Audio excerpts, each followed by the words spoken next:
Hello, my pretties, and welcome to Ghosts, Real Ghosts. Today's episode is a visit to the Salem Inn in Massachusetts. The legend of witches soaring through the skies on poles, then on broomsticks, began on the old continent and then spread to the New World.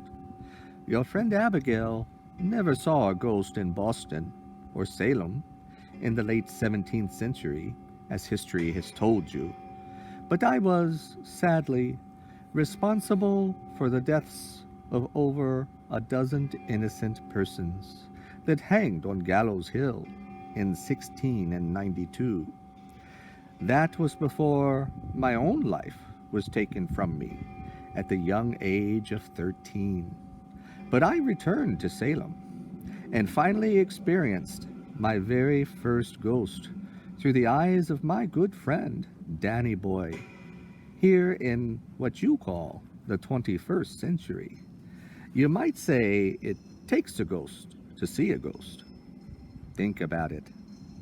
The Salem Inn today is comprised of three lovely buildings with the former home of Sea Captain Nathaniel West being the most visited by spirits, or so it is reported by author Sam Botrusis in his fine book, Ghosts of Salem, Haunts of the Witch City.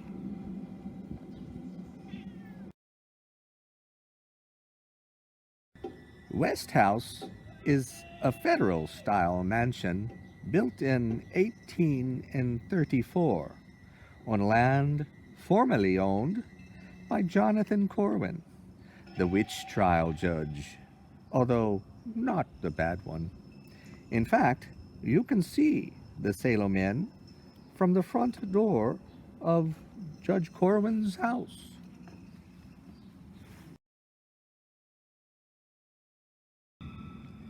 The West House is allegedly one of the most haunted places in all of Salem, with disembodied voices, doors opening and closing on their own, shadow figures, phantom footsteps, and even apparitions.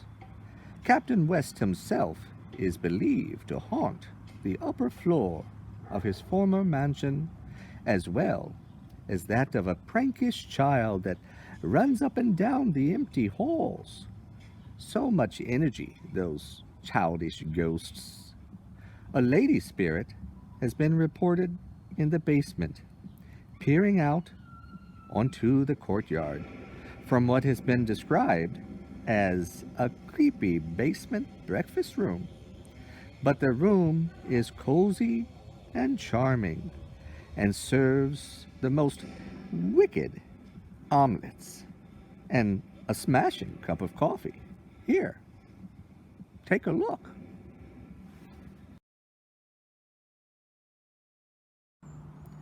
Guests of this lovely inn also report items being moved and banging on the walls. Even a gunshot. Oh dear. And then there are the apparitions. You know, ghosts.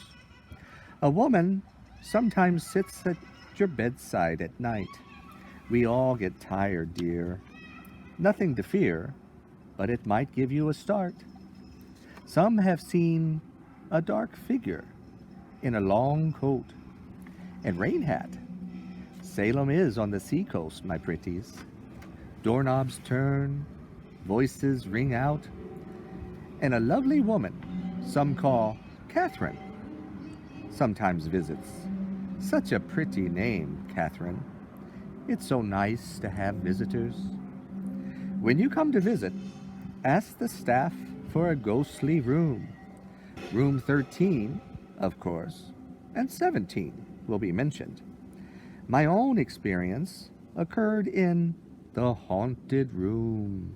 Yes, that's right, my pretties. And look at this creepy painting that hangs there. My own experience, along with Danny Boy, was not so dramatic as some of those other reports. Ghosts don't appear as trained circus acts, dearie. Sometimes it takes a while for them to accept you.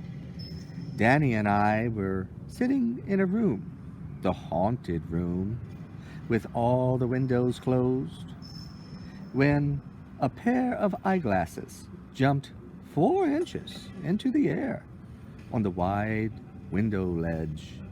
The building did not shake, or the floors, or the curtains, just the eyeglasses. Isn't that creepy, my dear? Our ghostly visitor made no other sounds or disturbances during our stay. However, take it from one who knows. Keep your eyes open in the town of Salem, Massachusetts. Well, until next time, my pretties, I hope you enjoyed this ghostly tale.